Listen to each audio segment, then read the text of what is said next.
Good morning, everybody. Welcome to another episode of Environmental Social Justice. I'm your host, Wendy Nystrom, with both of my co-hosts, Ms. Joy Langford and Mr. Joel Vendette. Welcome back, guys. And today's special guest is Thomas Small. Thomas is the CEO of Culver City Forward. Welcome back to the show, Thomas. It's been about a year. What a pleasure to be back with you. I think last time I was on city council and had stepped down from being mayor. So I'm in a different position now, but and a lot of things have changed, but we're facing the problems don't go away by themselves. No, and the reason you did Culver City Forward is you can now be very proactive in resolving problems in the city and helping people move forward. So before we dive into housing, which is today's topic, could you tell people what Culver City Forward is? Absolutely. Now, Culver City Forward, there are a number of forward organizations in California. There's California Forward, there's Santa Monica Forward. Last night I met the vice president of Santa Monica Forward, and they're quite different. Culver City Forward is not a political organization.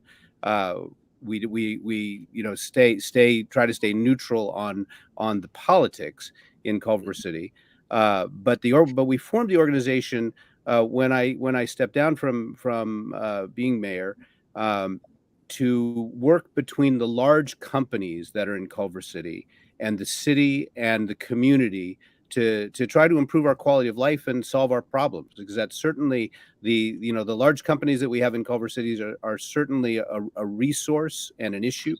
As you guys all know, everybody hears in the news that we have the headquarters of Apple TV Plus, of Amazon Studios, of HBO. Sony Pictures has of course been here for a long time. We also have the headquarters of TikTok, so it's continuing to grow. And then all of the companies that work with those companies that surround them, the smaller production companies, the talent management companies, and a lot of high tech startups.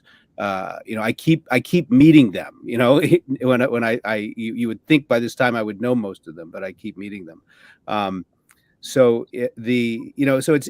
Culver City Forward. It's very exciting and it's very daunting. When you see the problems that we've had up north in the northern part of the state and up the coast to Seattle, having this tremendous economic engine of the high tech companies is not a boon to everyone. As Joel will tell you, that it makes it hard on all the people who have to do the work that has to be done everywhere, because the real estate prices skyrocket. The folks who need to do those entry level jobs can't afford to be here, so they have to live far away, which creates a commute, which creates congestion, and all of which is burning up our planet. So so Culver City Forward, we hope to be able to work with Apple and Amazon and the others to sort of head off these problems and to try to get the services, the infrastructure, the housing in place, at the same time as we're expecting these 3,000 or 4,000 more workers to be coming to Culver City as the companies gear up. And of course, all of this has been severely complicated, as everything has, by the COVID crisis. So we don't really know when everyone's coming back to work or how much.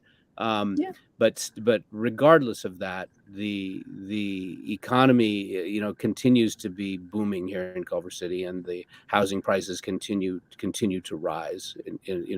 There's obviously some fluctuation going on with the way the current market is, but the overall trend is there, and so we have this huge housing jobs imbalance.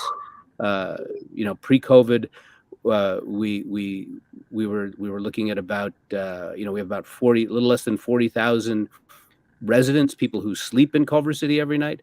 But pre-COVID, we had, I think, upwards of 70,000 people working here during the day and commuting here. That's a lot. But I'm eager to hear Joy's experience of being here in Culver City.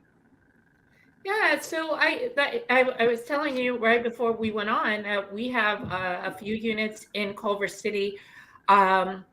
and we rent them out to great families. One of the families is a Japanese family. They moved in with us about 12 years ago, right when they came from Japan.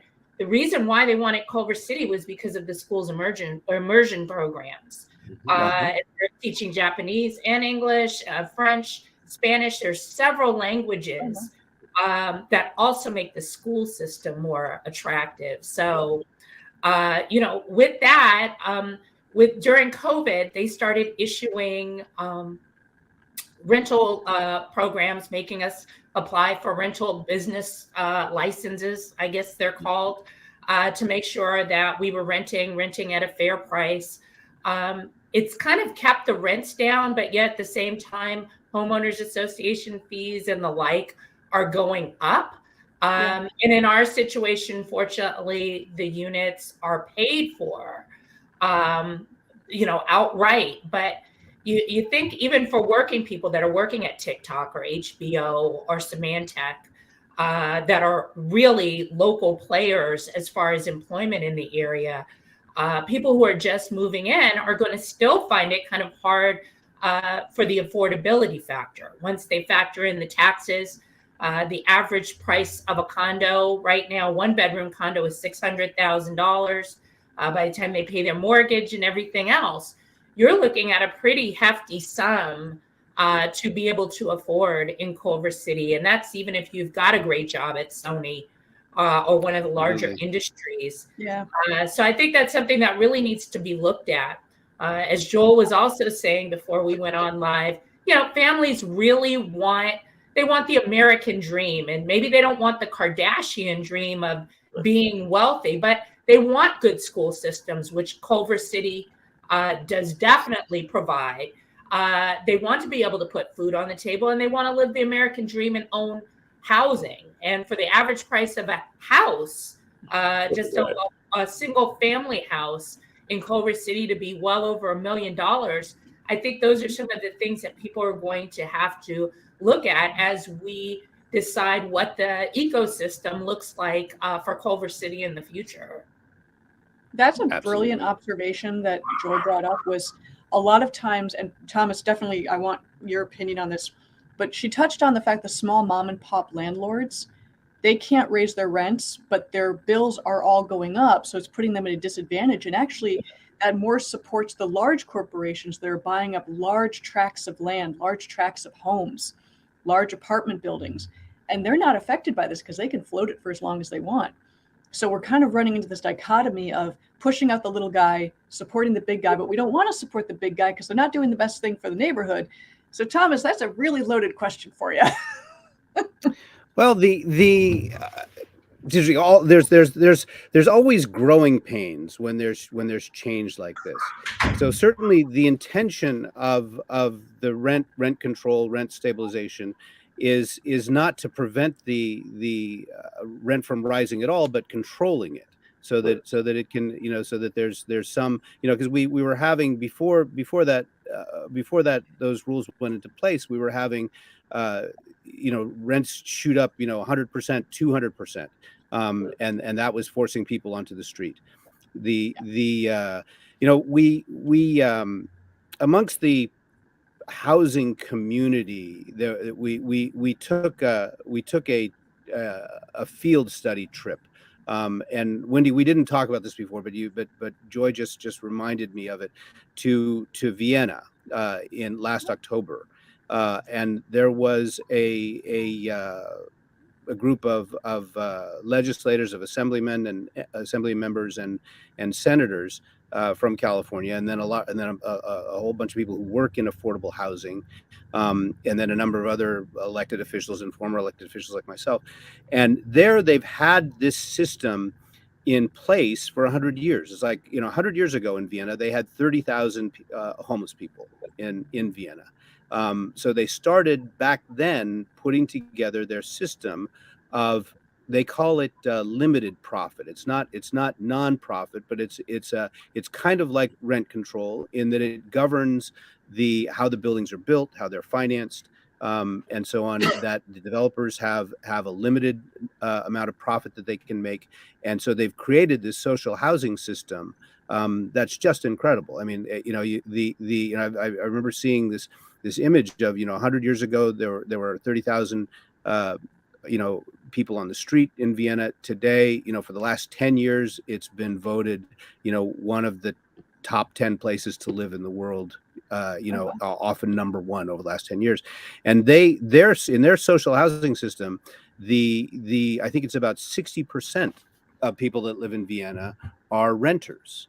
And one of the extraordinary things is that you can't tell how wealthy someone is or what they do by their address. The social housing is scattered throughout the city.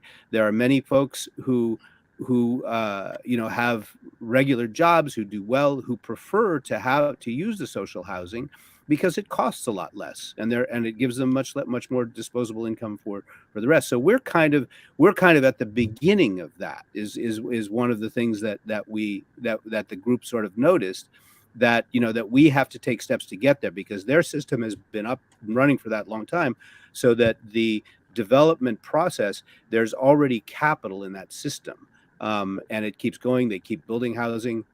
We also visited a fascinating thing that I'm also working on here in Culver City, called the IBA. This is the International Building Exposition that was just culminating in Vienna when we were there. And this is a process, a tool that they've developed. I don't know how many decades they've been doing this, but mostly in the German-speaking countries. But it's kind of what they do is they take a section of the city or a number of projects, and they designate them as part of the International Building Exposition.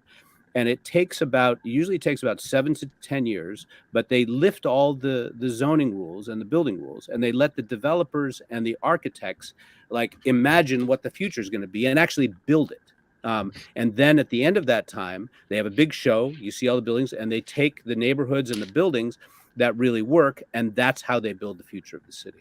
So, so that's one of the things I'm working on to start here in Culver City, is to do an IBA, kind of a grand competition for design competition for what Culver City will look like, what our neighborhoods will look like.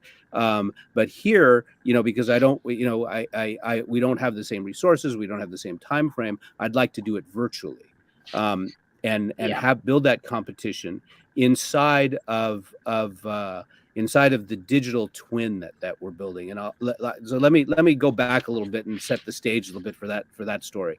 When COVID hit Culver City, with Culver City Forward, we immediately turned towards, pivoted to try to help that. I helped start a program called Feed Culver that became quite well known, and that kind of spread around to other cities. Other cities were doing similar things but in that program, we worked with the restaurants downtown who were having an incredibly hard time, and we raised money to pay the restaurants to make the food, to keep their employees, and then we took the food to the soup kitchen. And so the soup kitchen went from 1 day a week to 7 days a week with food from the restaurant. That was one of our responses to COVID. But the main thing that I started was I started a research and policy project working with the Rand Corporation that I've worked with often here in Culver City over the last 6 or 7 years. And this project is called Culver City Bounce Forward. And we've just completed a phase of it and are moving into the next phase. And what Culver City Bounce Forward is we wanted to study what policies can we take, what initiatives can we take to not just recover from the crisis, but to actually take advantage of the things that are more changeable because we're in a crisis. Because when you're in a crisis, you can make big decisions and make changes that you can't make in normal times. So what are those policies? What are those decisions that we can make to actually bounce forward and take advantage of what's more changeable now? And to help Culver City not just recover, but actually be in a more advantageous position coming out of the crisis. One question though, Thomas. I'm sorry. Sure. One question. Because I love Culver City. We've been invested in Culver City since I was a child, actually. What are they doing about some of the homeless issues? Are you guys working with LA County? under the freeways at Venice, and they're huge encampments. Are they doing something within this homeless realm? I mean, within the realm of housing for even those people, or are you guys leaving it all to LA County and the new mayor? Actually, there's been a lot that Culver City has been doing, and with the new council in place, they're even more focused on this than before after the election, because it's such a hot issue now. But these things take time, and so, but I think the main thing, the kind of the most impressive or exciting things that Culver City has done is I'm trying to remember exactly where the funding came from the state, but we found two sort of old motels in Culver City, and this happened before with another motel that was turned into our Upward Bound house. But so the state, the Culver City has been funded by the state to take these two motels and to transform them into transitory housing to address the homeless issue, and those are being built out now.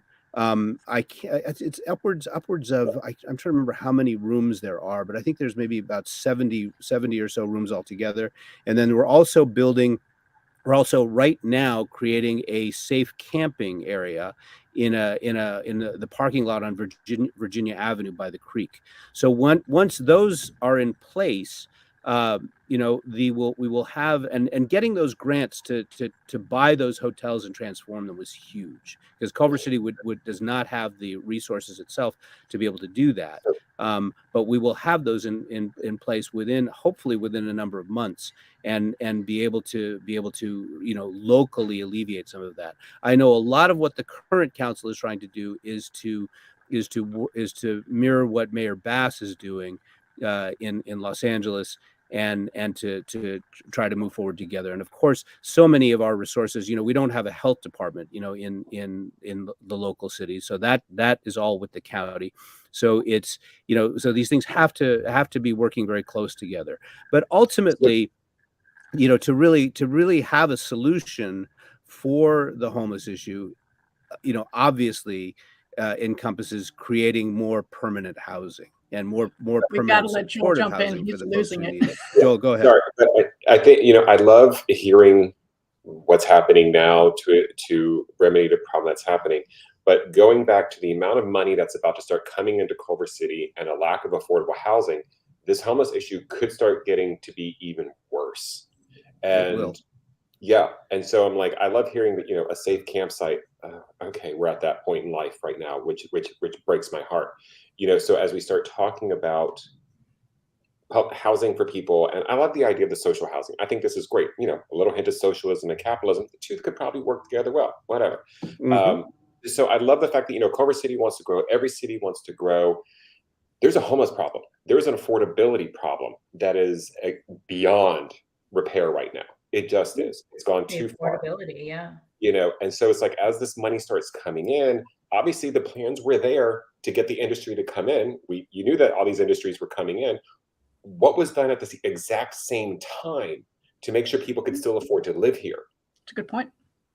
I mean, the families that want to have a good school system, they're going to be forced out, because now this money is coming in because there's no new construction coming in. So now their bills are going to go even But that's higher. what Thomas was talking about with rezoning and doing retail on the top and then building higher than That's 2 stories. These industries, these aren't new. These didn't just happen in the past 5 or 6 months that they were coming in. I mean, we all watched the buildings being built for the past few years. So what was happening at the exact same time to provide affordable, safe, secure housing for people who can't afford the high end? Like, are these Joel, you're exactly right. This is exactly the source of the predicament that we're in now. Yeah. That this was not planned in that way. Now, Culver City is very fortunate from the business side, in the sense that our location has a lot to do with it. Harry Culver said, "All roads lead to Culver City." It's easy to get here. And so the companies want to be here. Certainly, you know, everyone wants to have a strong economic engine, you know, in our type of society. You know, we need to have that. And it's not that there weren't opposing voices saying the things that you're saying, but it's pretty much impossible in our society to be anti-business, you know. And But here's the kicker: is that nobody is saying be anti-business. Nobody is saying nobody is saying that at all. All people are saying is like you can be pro-business and pro-people at the exact same time. Yeah. Yeah. Stop focusing on just the freaking revenue and understand that if you want to have a successful business, you need people. People are tired of feeling like they have to be, you know, commuting 20, 30, 40 miles, you know, spending 2 hours in their car round trip a day to be told that they're stuck at a desk. One of the best things that happened out of COVID was that it gave people the option to reevaluate the company culture. People saw. But that's not working anymore because all of the companies are starting to make people go back to work. And I think that's a whole nother topic. Oh, it is. That we really but Joel, I want to bring you to my meetings because you're great. I mean, just going on to the company, you know, the companies that are making people come back to the office, don't even get me started on that, because that's going to exacerbate these problems altogether. You know, some companies are saying you can still work remotely, but if you move to a place with a lower cost of living, we're now going to adjust your salary. You keep doing the same work, we're going to bring your salary down. Yeah. Otherwise, you can move back to these areas. We'll keep your salary high. Then we can start keep the housing prices going up. And I'm like, it's a never-ending cycle. Just if you're doing your job, reward people. Don't punish them. It's the same with, like, you know, renters. If you have a good tenant, and I understand the costs go up, I get that, and I'm fine with people raising things as necessary for a rent. But there are the landlords out there who are just like Thomas was saying. They're going to go up well above the 10% that they can do. I believe it's 10%. That's the law now. Is like 5% plus the cost of 5 or whatever. So I think it averages out to around 10%. But you know, the companies that were raising this 20, 30, 40% just because they could, you know, you're pushing people out. Then maybe you're going to get a crappy tenant. Reward the people that you have as a good tenant.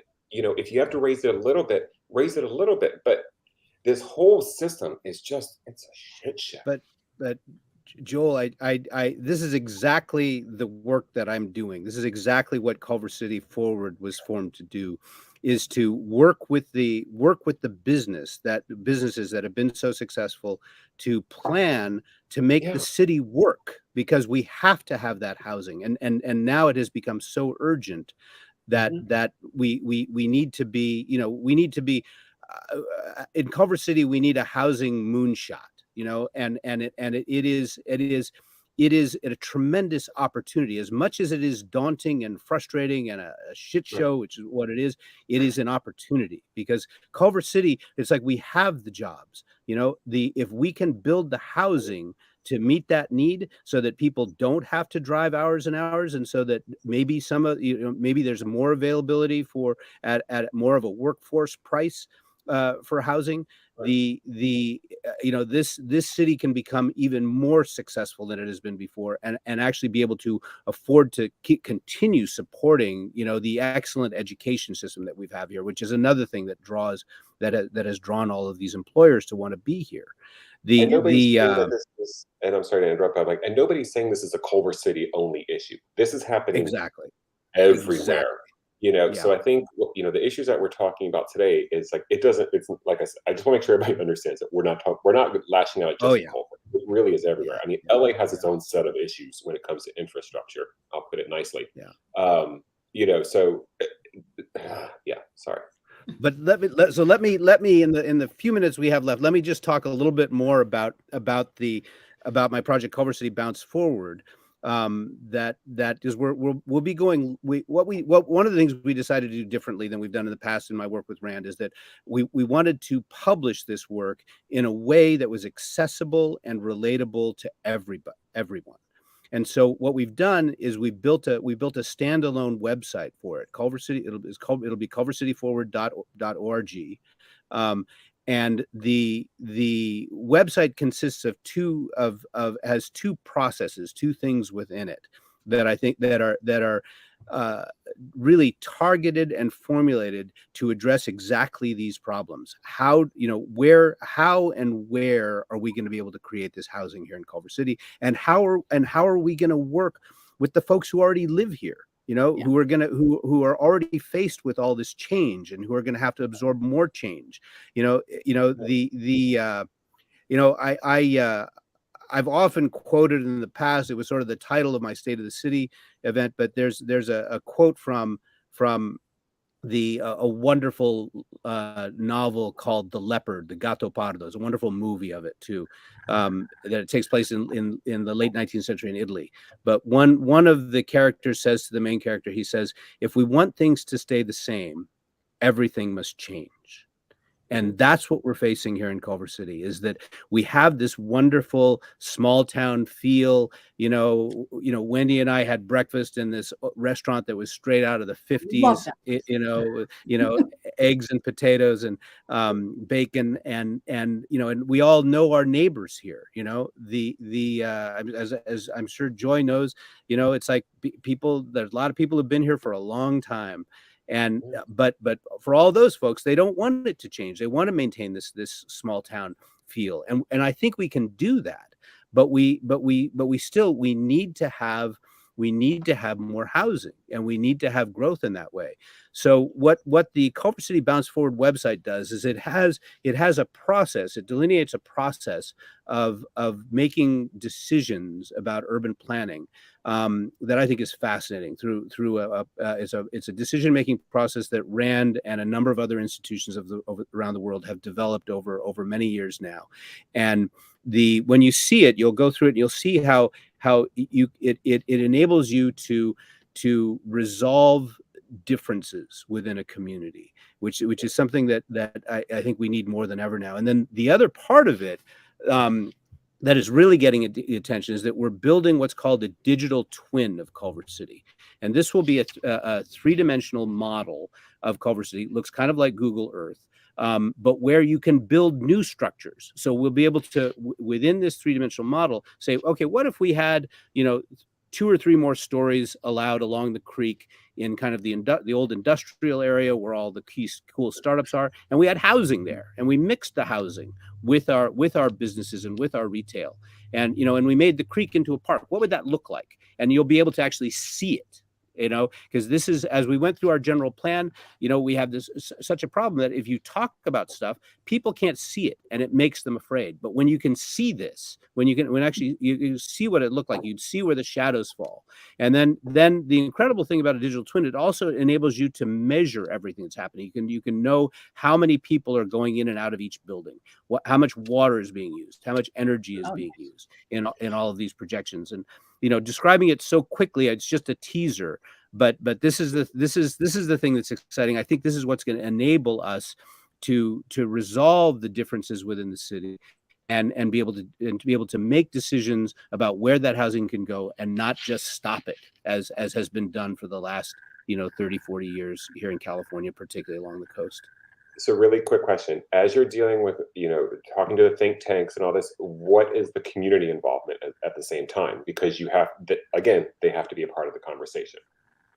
Well, in that process, that was actually the lion's share of the work in Culver City Bounce Forward, is that we conducted a series of more than a dozen outreach meetings to all of the, to many different stakeholder groups in the city, to the businesses, to the residences, to the nonprofits. Yeah, everybody, one thing about California or LA is that, people like their big lots. They like all these kind of things. So when you start talking about rezoning and this kind of stuff, you ain't got the NIMBYs who are just going to be like, this is great, we want to help everybody out, but I don't want a duplex next door to me. And that's interesting. That's why I think this visualization tool of the that we'll have in this digital twin is going to be very helpful for this. Yeah. I really like the idea of the digital twin. And I know you're on limited time today, Thomas, so I do thank you for your time. Yes. Any possibility of bringing you back in a month or two to talk about specifically what Culver City Forward's doing and the digital twin and the building development you guys are thinking about? I would love to do that. That. Yeah, because there's so much to discuss. And I know Joel's going to be like the Kraken coming out with some of his questions. They're good questions, Joel. But no, Thomas, thank you so much. I know you only have 30 minutes today. Otherwise, we could go on forever. Did you want to close out with any specifics about Culver City Forward, how to find you guys, how to volunteer? Well, our website is culvercityforward.org. But really, what I'd like to close out on is how excited I am about the Culver City Bounce Forward project, and that will be going public. I'll be presenting it around town and around the city, and so you'll all be able to look at that and work with it in over the next few months. And that's where this grand competition that I'm talking about will reside. So like everyone will be able to see it in there. Competitions are And important. we have a tendency definitely to expect maybe too much from companies like Apple and Amazon to solve all of our problems. But I think that Apple in particular has made announcements and is already investing in housing in Northern California, and I know they're going to be doing that here in Culver City, here in the Southland, and so our work is to help facilitate that and to work with the neighbors to figure out how we can do it in the best possible way. So I think there's a lot of frustration, but I think we have exciting times ahead of us too. Well, And when that launches, so I'll be eager to expand more about this when you guys can invite me back. oh, absolutely. And when it launches, Okay. please share it with us. I'll share it through the networks Absolutely. as well. I think it's a very important program that you're working on to bring people together and fix our housing shortage that we currently have. Joel, I'll let you close with any last comments since this is your wheelhouse. I have to say, I want to be cautiously optimistic about the work you're doing. I'm just going to be perfectly frank. I love the idea behind it. I'm very concerned about the bureaucracy that you have to jump through Yeah. to get through it. Absolutely. That being said, if this does work out and you're able to create something that makes Culver City affordable for everybody, and I mean genuinely affordable, not buzzword affordable, I think hopefully that could turn into a model for other cities to follow. Yes.